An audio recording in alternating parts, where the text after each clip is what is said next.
The smell of grilled meat and expensive wine usually meant celebration, but for me, Mira Logan, this high-end restaurant felt more like a courtroom.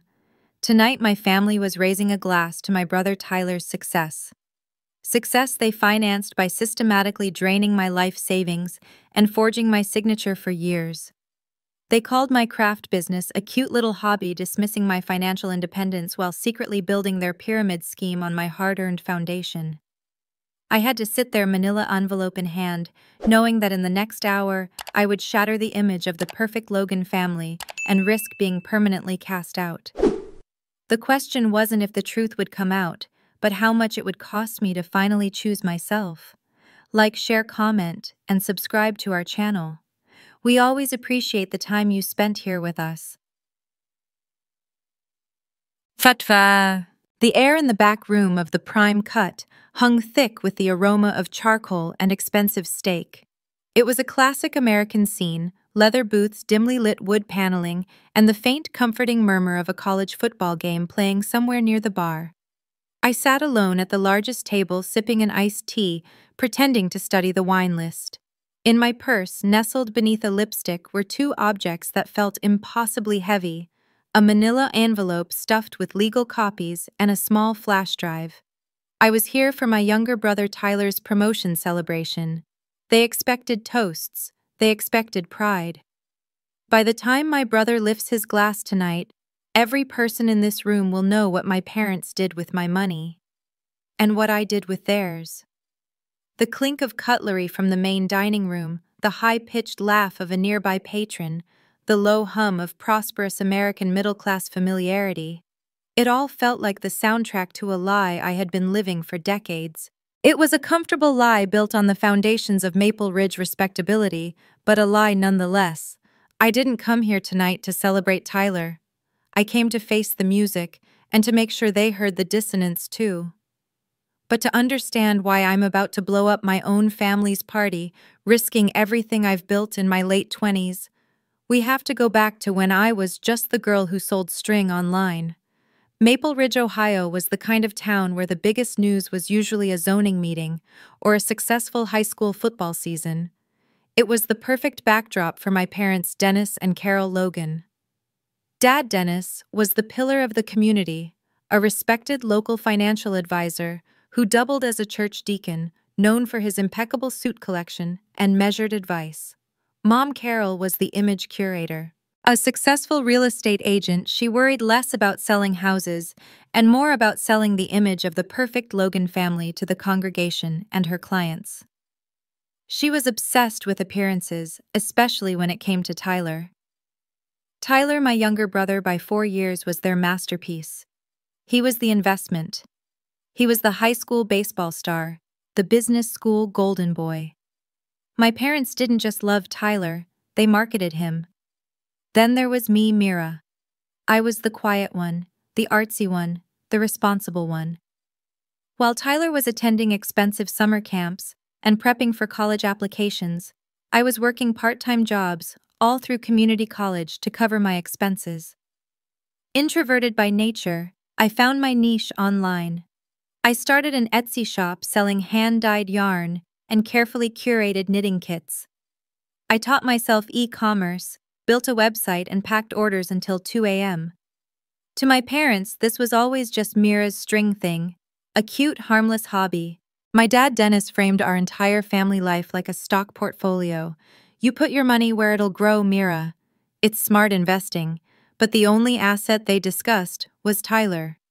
We're putting ours in Tyler's future, he'd declare at Sunday dinner, as if Tyler were a blue-chip stock and I was a junk bond.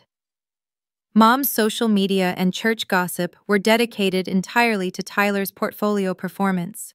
Carol would obsessively post his achievements, Dean's List internship offers, fraternity awards, and tell everyone at church, our Tyler's going places. He's the one who will take care of us all. I finished my community college degree, quietly drove my beat-up Honda Civic, and built my online shop into a real legitimate business at night.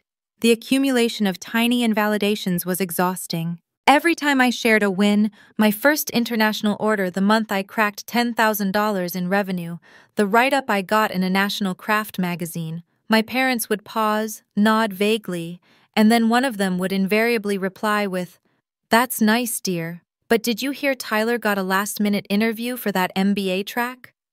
My successes were nice, but his were essential. But those tiny invalidations only fueled my own resilience and my growing commitment to a different set of American values. When my business faced setbacks, a bad algorithm change, a supplier running out of stock, I took the hit, restructured, and kept going. My resilience wasn't for school or grades. It was practical, rooted in the dirt of running a business. I also believed in true community. I regularly donated leftover yarn to the local library craft club and taught free classes at the nursing home. I loved that my time was my own, that I had achieved personal freedom, working from anywhere solely on my own merit. Tyler, meanwhile, never worked through college. The family resources were dedicated to him. My parents took on Parent Plus loans and co-signed private loans, bragging to anyone who would listen about his MBA track and the network he was building.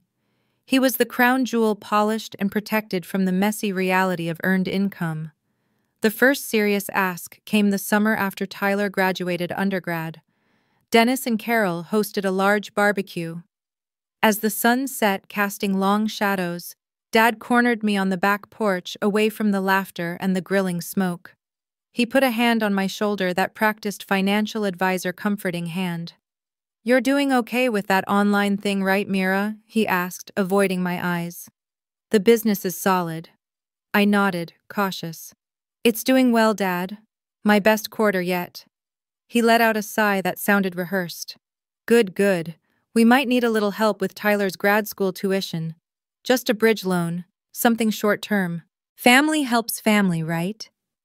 The familiar rush of guilt hit me, that ingrained feeling that I should be grateful to simply be asked to contribute to the real Logan future.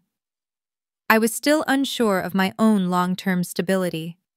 I was still paying off my community college loans, but I felt the sting of being needed only as a bank. I agreed to consider it. "Of course, Dad," I said, trying to sound helpful, not resentful. "I'll look at my accounts tonight." Cliffhanger. That night, I logged into my business banking for the first real time in months to assess what I could safely lend. Scrolling through the statements, I saw something that wasn't a familiar purchase or a business expense, but a large, unauthorized withdrawal and a new line of credit I didn't recognize tied to my SSN. My stomach dropped. The bridge had already been built, and I hadn't been asked to approve the construction. The unauthorized transaction was jarringly large, a 5-figure sum with a vague description. Immediately below it was the terrifying presence of a new, substantial line of credit listed under my Social Security number, which I certainly hadn't authorized. My first thought, the instinct drilled into me by years of striving for perfection, was that I must have made a mistake. I spent the next few hours meticulously scrolling through every email, every paper statement I still had, trying to find a notification, a document, anything that would confirm I had simply forgotten signing something innocuous. But there was nothing. No paper trail, only the digital evidence of a major financial shift that I was completely ignorant of. The withdrawal was labeled with a familiar local name, Maple Ridge Community Credit Union. My stomach tightened. That credit union wasn't just local. It was where my father Dennis consulted on asset management and where my mother Carol knew the manager, Mrs. Henderson, personally from the church finance committee. The coincidence was too sharp to be accidental. This wasn't a random hacker in another state. This was close, personal, and smelled like family business. I drove straight to my parents' house the next morning, my hands gripping the steering wheel so tightly my knuckles were white. I planned the confrontation calm, factual, holding the printouts like shields. I would demand to know how they could possibly have signed my name to a loan. I found them in the kitchen, not looking secretive or guilty, but bathed in morning sunshine and pure, unadulterated excitement. They were excitedly talking about Tyler, who was across the country, preparing to move for his graduate program. The university just sent the welcome packet. Mom gushed, her face beaming. "It's beautiful." Oh, Mira, Tyler is really going to thrive there. Dad smiled, a look of profound relief settling over his face. The universe really came through for us, Mira. Tyler's tuition is handled. We found a way. The air went out of my lungs. They looked so genuinely happy, so proud, so certain that this major financial obstacle had been smoothly cleared. We found a way. That phrase echoed the missing money in my account. I swallowed the questions that were burning in my throat. Could I really rip that joy away from them right now? Could I accuse them of fraud while they were celebrating their son's future? As I stood there speechless, I noticed a file folder half shoved under a stack of magazines on the counter. The corner of a printed label was visible. It read in part, Mira Logan Accounts. I couldn't read the rest, but it was enough. The file with my name, the relief on their faces, the missing money, it coalesced into a sinking, horrifying certainty. They might have indeed found a way. And that way was paved with my financial security. I retreated, mumbling an excuse about a business order, the confrontation dying on my lips. I realized that talking to them now while they were in the throes of their Tyler investment triumph would lead only to gaslighting and denial. I needed proof. My true ally came in the form of Rosa Patel. I'd met her months earlier at a small business workshop, a sharp, independent financial planner who specialized in protecting small creative enterprises. I showed her the statements and the credit alert with trembling hands. Rosa, unflappable, reviewed everything methodically, my business accounts, my personal credit report, and a handful of documents I managed to secretly retrieve from my parents' house during a subsequent tense visit. Rosa spoke calmly, using precise professional language that somehow made the betrayal feel colder and more real. Mira, this is extensive. There is a home equity-style line of credit, though you don't own the home, and a small business loan where you are listed as either co-borrower or guarantor. She tapped a page. And here, look closely at the signature line. It's a very good forgery, but it's slightly off. The L in Logan is more looped than yours usually is. She took off her glasses and looked straight at me. Mira, this is more than just a family favor that went wrong. This is fraud. Your parents have leveraged your income, your credit history, and your identity to secure funding for your brother without your consent. I needed to know Tyler's role. I called him desperately, hoping he was ignorant, a victim of our parents' tunnel vision. He answered on the third ring, his voice airy and excited about his new city. I asked him directly about the loans, about the paperwork. There was a heavy silence on the line, long enough to confirm my worst fears. He finally cleared his throat. Look, Dad said it was all above board, Mira. He said you knew, or that you wouldn't mind. That we're family. He paused, then rushed out his confession. I signed a couple of forms where your name was already written in. Yeah. Dad said it was just a technicality, that you were busy. My heartbreak was immediate and profound. It wasn't just my parents' overbearing control. It was the brother I had babysat, the one I had protected from bullies and covered for with Mom and Dad. Tyler continued, oblivious to the knife twisting in my gut. We're all in this together, right? When you love people, you leverage what you have. Once I'm set, it all comes back to us, to the family. He had absorbed their narrative entirely. I hung up the phone, feeling completely hollowed out. The betrayal wasn't just financial. It was existential. I spent a sleepless night journaling, trying to make sense of the emotional wreckage. I recognized a lifelong pattern. I was always the responsible one, the one who absorbed the consequences. They assumed I would simply patch the hole, that my business was infinitely resilient, and that my credit was disposable. They saw me as an endless source of stability, not a person with my own dreams. It was in that dark, angry quiet that I made a decision, a choice, rooted in American entrepreneurial pragmatism and my own personal freedom. If they saw me as an asset, then I was going to decide my own terms. My assets were no longer freely available for their high-risk schemes. Rosa helped me implement an immediate strategy, separate my business and personal finances into airtight, legally protected entities. We filed the paperwork to set up a proper LLC and a trust structure to firewall my income and my business infrastructure. I was reclaiming my agency using the system they respected the system of ownership and contract to defend myself against them. Rosa leaned back in her chair after finalizing the paperwork, a small, sad look in her eyes. We can protect you going forward, Mira. Your business is safe. But you need to know this is deep. When I was running your credit report and doing some historical digging, you're not going to like what your parents did to your name 5 years ago. It's worse than these new loans. I felt a fresh wave of nausea. The debt wasn't just recent.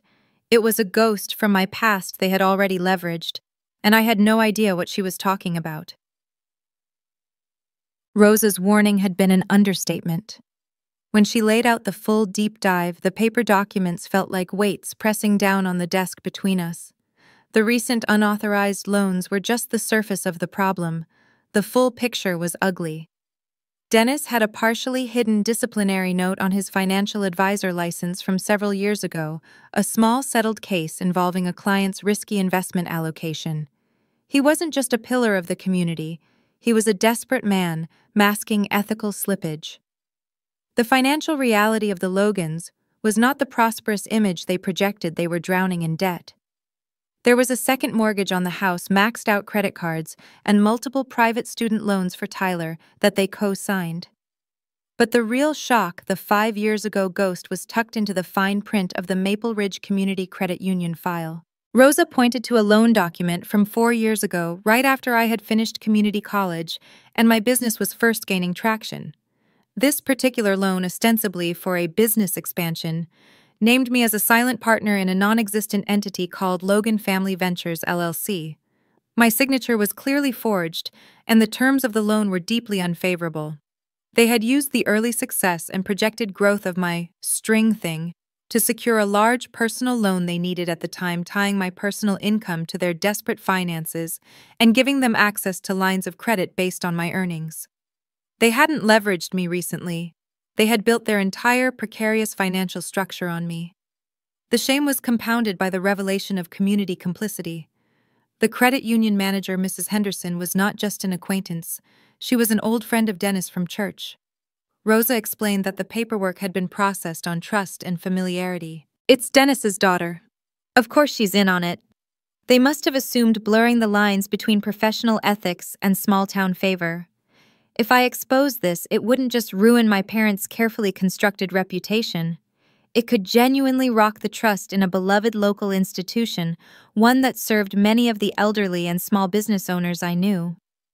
I felt an intense tension between protecting myself and protecting the community I taught classes for and donated yarn to. Did I owe Maple Ridge my silence or the truth? The betrayal was now bigger than just our dining room. I knew I had to make one final attempt at peace before dropping the bomb. I invited Dennis, Carol, and Tyler, who was back briefly from grad school, to my modest, cozy apartment. It was clean, quiet, and fully mine, a fact that seemed to irritate my mother. I laid out the facts, calmly spreading the documents across my kitchen table. The loan paperwork, the credit reports, the evidence of forged signatures, and the new trust structure I had put in place to protect myself. This is what I know. I said, my voice steady despite the frantic pounding in my chest. You've used my name and my SSN to secure loans for yourselves and Tyler's education. You named me a partner in a fake company. This is financial theft and identity fraud. Their reactions were predictable, a sickening choreography of denial and aggression. Dad Dennis looked genuinely offended. It's just paper, Mira. We're family. This is how successful families operate. We pool resources. Stop talking like some ambulance chaser lawyer. Mom Carol was already tearing up, but her tears weren't for me. We had to do it. Tyler's our chance. Your business is stable, you'll be fine. You make little craft money, you don't need the credit right now. Tyler, the golden boy, chimed in with entitled indignation. Once I'm making 6 figures, I'll pay everyone back every penny. You're totally overreacting. You know I'm good for it. They didn't see me as a victim. They saw me as ungrateful. They tried to guilt me, hitting all the classic Logan notes. You benefited from living at home through college, from our support, from this country's opportunities, Carol insisted. This is the least you can do to pay us back. I finally found my line in the sand, and the words, though they trembled slightly, came out firm. "You didn't ask me," I said, pointing at the forgery on the Logan Family Ventures document. "You used my name, my future, and my credit without my knowledge or consent. That's not family, that's theft. And I won't tolerate it anymore." I gave them a clear, final ultimatum: come clean. They had to immediately refinance everything out of my name, pay for an independent financial mediator and counselor, and agree to transparency going forward. Otherwise, I would document everything and go to the credit union board and the state licensing authority for Dennis's finance license. They rejected the ultimatum immediately, doubling down on their self-righteous position. "You wouldn't dare!" Mira Dad sneered, his mask slipping entirely. "You'd destroy your own family and my career. You think you can live with that?" In that moment, I realized they genuinely believed I needed their approval more than I needed my own dignity. They thought I couldn't survive being the bad guy. Days later, Mom texted me about Tyler's big promotion celebration. The venue was the Prime Cut, the high-end restaurant where the town's successful families gathered to affirm their status. Her text was laced with passive aggression. "It'll be good for you to be seen there too. Bring one of your little yarn things as a gift. Something colorful." That text sealed my decision. The truth would come out at the Prime Cut. It needed to be public enough they couldn't deny it, but still within their immediate social circle. I spent the next 2 days preparing my counterattack. I gathered the copies of the loan documents, prepared a concise, factual narrative of what happened, and saved everything to the flash drive. And I prepared a surprise. Quietly and entirely on my own, I had just closed on a small starter condo in a nearby neighborhood. It wasn't Tyler's future. It was mine. It was titled solely in my LLC's name, a solid, tangible symbol of my personal freedom and stability, achieved without their help or manipulation. Back in the present, I watched my family walk into the restaurant. Mom, dazzling in a new dress. Dad, perfectly tailored. Tyler, confident and ready for his accolades. But as they approached our table, my heart slammed against my ribs. I noticed 2 familiar faces at a nearby booth, men I recognized from church and local Rotary events. They were members of the Maple Ridge Community Credit Union Board. My plan had just become more public and more dangerous than I had intended. My family settled into the large booth, radiating the manufactured joy of a photo shoot. Dad ordered an expensive bottle of wine.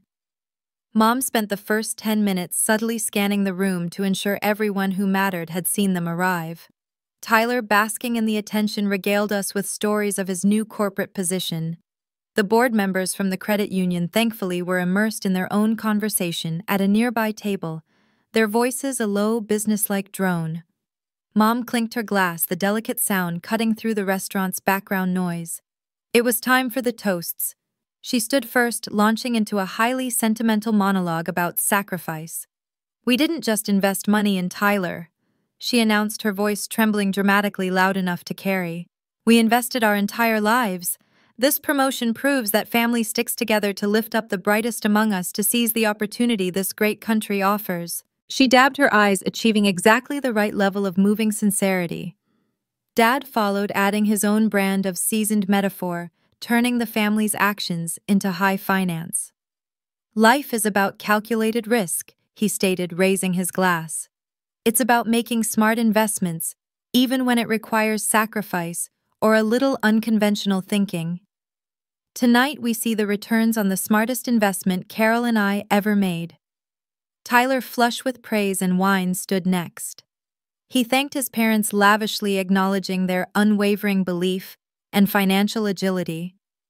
Then, almost as an afterthought, he tossed me a half-hearted bone. "And Mira, thanks for always being there too. Your little shop inspires me to think about alternative revenue streams." He smiled clearly, meaning, "Thanks for being the backup plan I don't need to use." I stood up slowly, the silence at our table immediately heavy. My hands were shaking, not from fear, but from the adrenaline of years of suppressed honesty. I took a steadying breath, gripping the edge of the table. "I have a toast, too," I said, my voice quiet, but carrying surprising weight. The noise level in the room seemed to drop instinctively. I started gently. Tyler, congratulations on your promotion. You work incredibly hard, and you deserve success. I acknowledged my parents' hard work in building their lives in Maple Ridge. Mom and Dad, you taught us the meaning of opportunity and resilience. You taught us to build things. I paused, making eye contact with each of them. Then I pivoted. But since we're talking about sacrifice and smart investments, and since we're talking about who lifts whom up, let's talk about who actually paid for all this. I reached into my purse, pulled out the manila envelope, and placed it squarely in the center of the white linen tablecloth. I slid it toward Dennis. It wasn't a bomb, but it landed like one. Inside, I continued, my voice gaining strength, are the receipts for the sacrifices we've made. I didn't need them to open the envelope. I spoke plainly without shouting or hysteria, letting the facts do the damage. Mom, Dad, you leveraged my business success 4 years ago to take out a personal loan by forging my signature. You named me a silent partner in a fake company, the Logan Family Ventures LLC, to access lines of credit. You have done this repeatedly over the last 4 years. Tyler, you signed documents you knew I hadn't seen, knowing they were tied to my identity. The entire table dissolved into chaos. Carol let out a small, strangled sob. Mira, stop this. You're ruining everything. Dennis looked pale, his carefully tailored exterior finally cracking. He gathered the documents defensively, shoving them back into the envelope. This was temporary. It was for the good of the family. Mira, you know we would have fixed it? Tyler slammed his hand on the table, attracting immediate attention from the nearby diners. You'd really rather watch us drown than help? After everything they've done for you, he yelled, his voice cracking with genuine rage and panic. You're selfish, Mira. You have money. You chose your yarn over your own family. I didn't flinch. I let his insult hang in the air. No, I replied firmly. I'm choosing honesty. I'm choosing boundaries. I'm choosing not to let you gamble with my life anymore. That is what this country gave me, the freedom to build something that's mine, something earned. You don't get to sign that freedom away because you wanted a nicer college for Tyler. Just then, a heavy shadow fell over our table. One of the credit union board members, a silver-haired man named Mr. Peterson, who had been sitting 3 feet away, carefully approached. He looked from Dennis to me, his expression grave. Dennis, he asked, his voice low and serious. Is this true? Did you use your professional relationship with the credit union to push through paperwork for your family that was allegedly fraudulent? The entire room went quiet. The silence was deafening, amplified by the sudden collapse of the Logan's perfect family image. I didn't yell, I didn't cry, and I didn't press the attack. I just looked at Mr. Peterson, then back at my terrified parents. I didn't come here to destroy them, I stated calmly, addressing the table and anyone within earshot. I came here because every private conversation about this ended with them calling me ungrateful or crazy. I needed witnesses to the truth. I needed to finally prove that I am not crazy and that what they did was wrong. My statement was final, irrefutable, and devastating. Tyler finally looked down at the documents, his face a mask of dawning horror, as the implications of financial ruin hit him. He looked up at me, his eyes full of fear and a sliver of genuine guilt. If this all blows up, I'll lose everything, he whispered, his voice piercing through the stunned silence. My job, my program. Are you really going to do that to me, Shay? I looked at my brother Tyler, whose face was collapsing under the weight of his own calculated risk finally coming due. His question, "Are you really going to do that to me?" wasn't an accusation. It was a plea rooted in a lifetime of learned entitlement. I answered him quietly but with absolute finality. No, I'm not going to do this to you. I'm going to stop you from doing this to me ever again.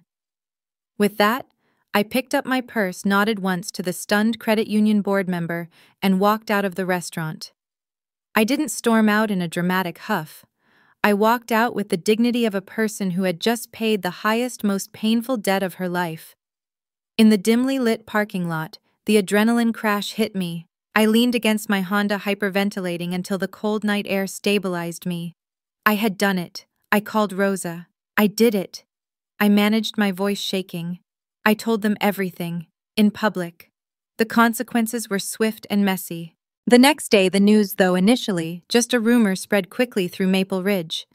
The credit union immediately launched an internal review, placing Dennis on administrative leave, pending an investigation into his consultancy practices and the processing of the Logan Family Ventures loan.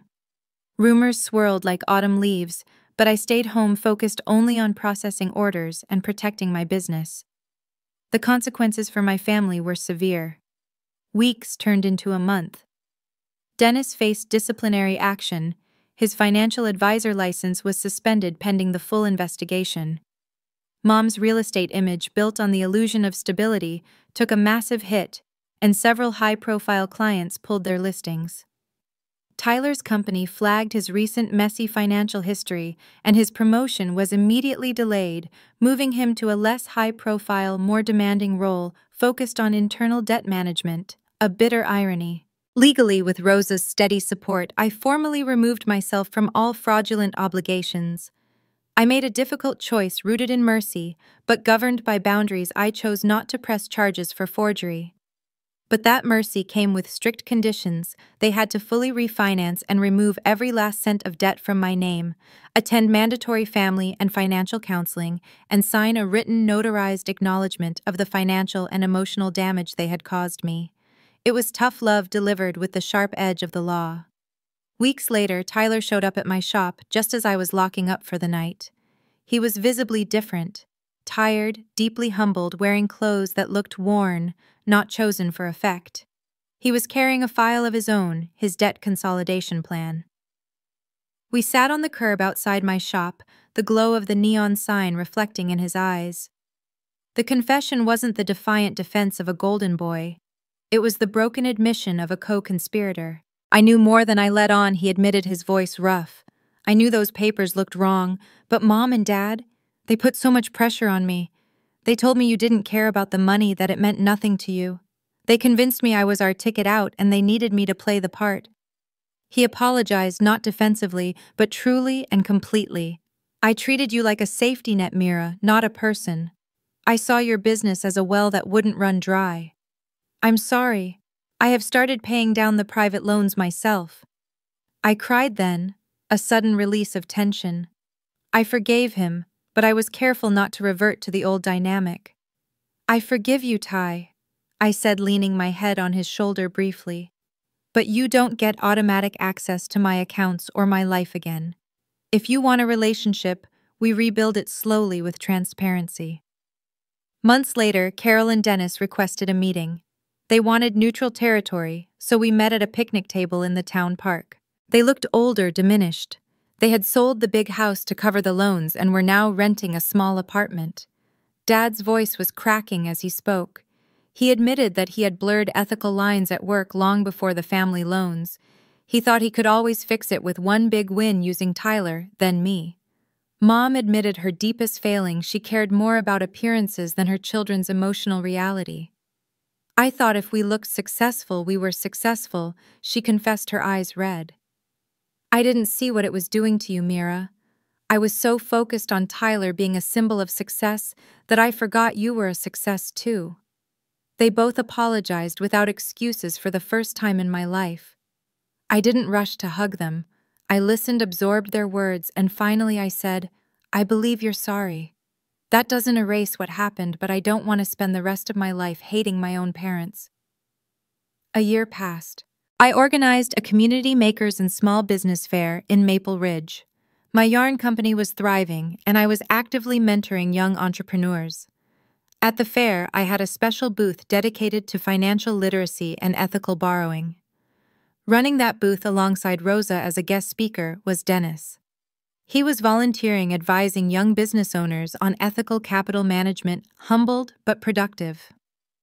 Tyler, living within his means, ran a small, modest, and completely honest consulting side hustle focused on transparency. Carol helped me stage the fair, proud but softer, now boasting less, listening more. After the fair wrapped up, The four of us sat on folding chairs in the emptying park, the setting sun painting the sky. We still argue. We still have scars. But now everything's above the table. No secret debts, no forged signatures, no unsaid expectations. For a long time, I thought family meant letting them take whatever they wanted. Now I know it means telling the truth even when it burns everything down first. They tried to invest my life without my consent, so I invested in something else: boundaries, honesty, and somehow a second chance.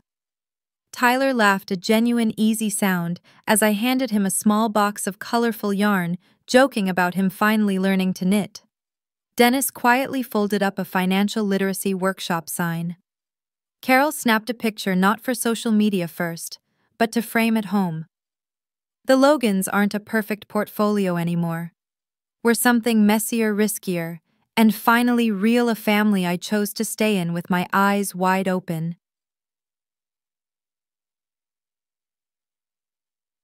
And with that final exhale, Mira Logan truly closed the chapter on the woman who sold string online and opened the door to the woman who finally owned her life. If you found yourself rooting for Mira's journey toward independence and boundary setting, please hit the like button and subscribe for more stories of justice and dark secrets revealed.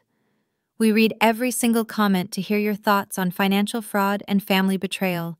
Thank you for listening. This has been a story from Revenge Hour. We'll see you next time.